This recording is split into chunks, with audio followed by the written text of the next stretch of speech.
Hey, comment ça va? Bienvenue sur ma chaîne Les Objets de Bellouche. Alors l'objet du jour est un peu particulier, je n'en avais moi-même jamais entendu parler, mais je devais absolument vous le présenter. Il s'agit d'un constateur de pigeons.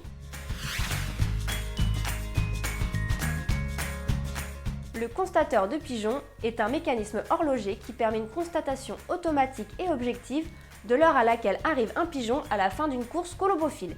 Il permet également d'éviter les fraudes. Les courses colobophiles se pratiquent avec les pigeons et elles apparaissent au début du 19e siècle.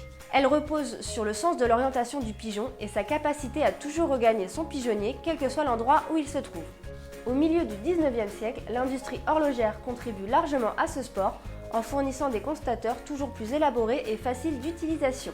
Les courses colobophiles étaient considérées comme un sport populaire qui pouvait être pratiqué par les catégories les plus modestes de la société. Pourtant, il faut savoir que d'importantes sommes pouvaient être en jeu, que ce soit dans le lot à remporter ou dans les paris qui étaient tenus. Il suffit de voir, dernièrement, un pigeon a été adjugé 1,2 million d'euros aux enchères. Les constateurs sont d'abord possédés par les sociétés colobophiles et les personnes les plus aisées, et ils se démocratisent au début du XXe siècle.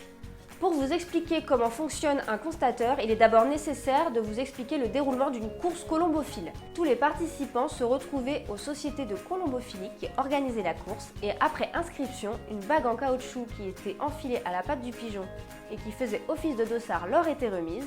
Les pigeons sont par la suite emmenés au lieu de lâcher. Ils sont lâchés tous en même temps et ça équivaut au point de départ de la course.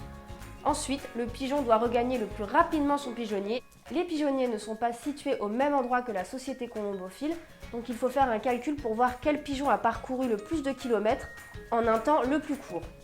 Après l'arrivée du pigeon à son pigeonnier, il fallait lui retirer la bague et l'insérer dans le constateur. Ce dernier affichait le résultat soit en le piquant sur deux rondelles qui indiquaient le jour, l'heure, la minute et la seconde, pour les systèmes dits à piqûre, ou en l'imprimant directement pour les systèmes dits à impression. Voilà, c'est la fin de cette vidéo, j'espère qu'elle vous aura plu et qu'elle vous aura appris quelque chose. Si c'est le cas, n'hésitez pas à liker, commenter, partager et surtout à vous abonner. Moi, pendant ce temps-là, je vous dis au revoir et à la prochaine pour une autre vidéo. Ciao, ciao!